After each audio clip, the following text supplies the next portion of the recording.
Weakness. Do I have weakness?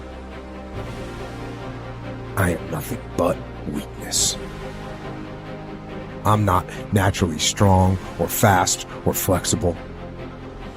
I'm certainly not the smartest person in the world. I get emotional over stupid things. I eat the wrong foods. I don't sleep enough. I procrastinate and I waste time. I care too much about meaningless things and not enough about important things. My ego is too big. My mind is too small, often trapped inside itself. Now, all that being said, I have a saying. A person's strength is often their biggest weakness, but their weaknesses can become strengths. Success, guys, a very, very lonely road, man. Along that road, you're not going to see too many friends. You see your shadow most often. You got to trust in the heart of hearts. Inside what you're doing, what you believe in is a worthy cause, a winnable fight. I wish I could tell you you're tired, go take a break. I wish I could tell you tired, rest for a year. I wish I could tell you that it's gonna get easier. I wish I could tell you it's gonna get easier. I wish I could tell you that if you just keep going, it's gonna get lighter. I dare you to take a stand today to say no more. I will no longer accept this for my life. I dare you to take action today. I dare you to write your goals down and get someone to hold you accountable. I dare you to hold yourself accountable.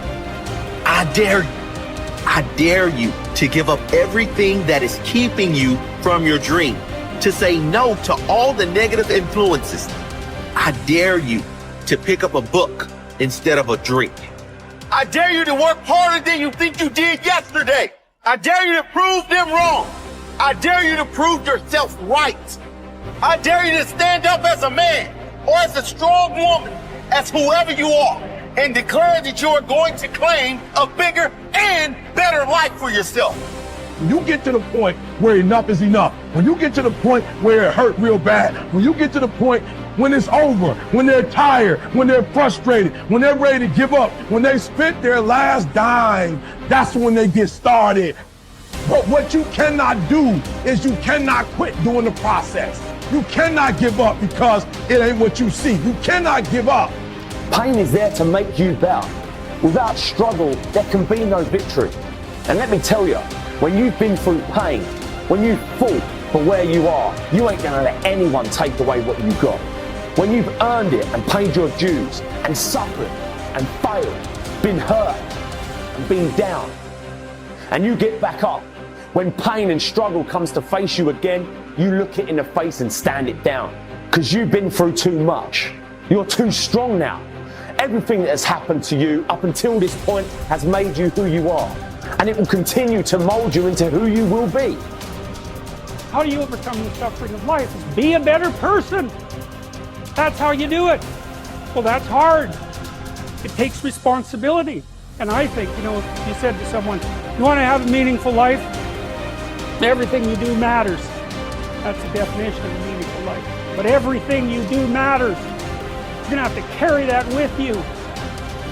Or do you want to just forget about the whole meaning thing and then you don't have any responsibility because who the hell cares? And you can wander through life doing whatever you want, gratifying impulsive desires for how useful that's going to be. And you're stuck in meaninglessness, but you don't have any responsibility. Which one do you want?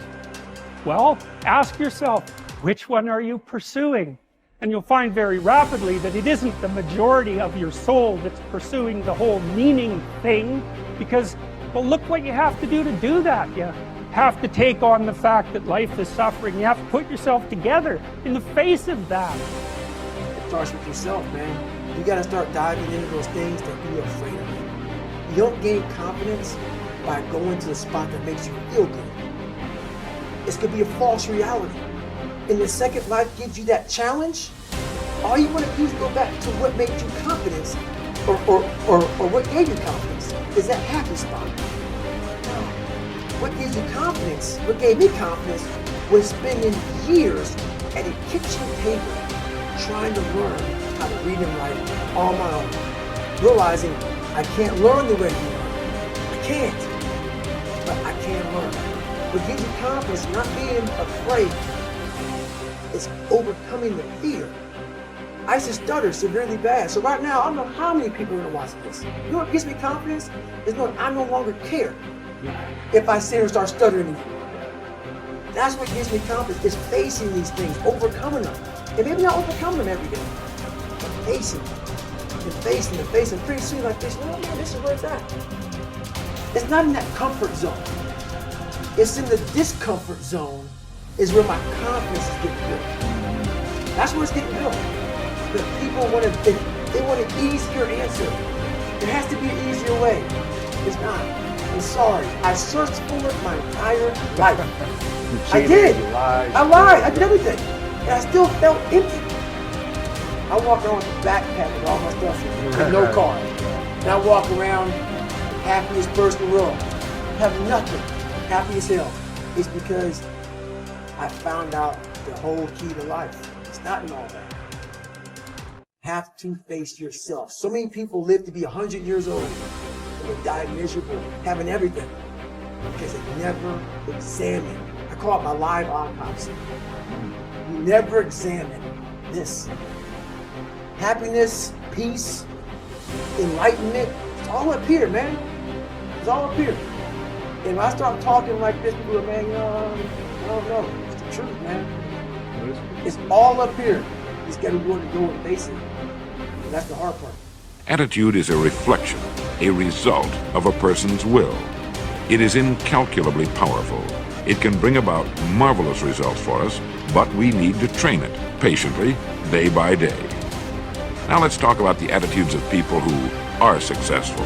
The top 5% of the people who go sailing through life from one success to another and who, even when they fail at something, shrug it off and head right out again. No matter who the person is or what he does, men and women in sales, business executives, people in all the professions, wives and mothers, students, top people in the armed forces, public servants, men and women in the service of religion, working men and women in all fields of endeavor.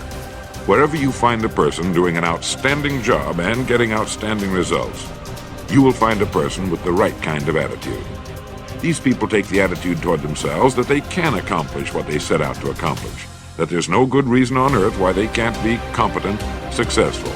They have a healthy attitude toward themselves and, as a result, toward life and the things they want to accomplish. And because of this, they achieve some remarkable things, and they come to be called successful, outstanding, brilliant, lucky, and a lot of other things. They're quite frequently no more brilliant or outstanding than the majority of the people by whom they're surrounded. But they did develop the right attitude, and they found their accomplishments not too difficult, and many times surprisingly easy, simply because it seems that so few are really trying, really believe in themselves. Successful people come in all shapes and sizes and in widely varying degrees of intelligence, background, and so on. But they all have one thing in common. They expect more good out of life than bad. They expect to succeed more than they fail. If you want something worthwhile, take the attitude that there are a lot more reasons why you can have it than there are that you cannot, and set out to earn it. Go after it, work at it, ask for it, and 9 times out of 10, you'll get it. Our environment is really a mirror of our mental attitude.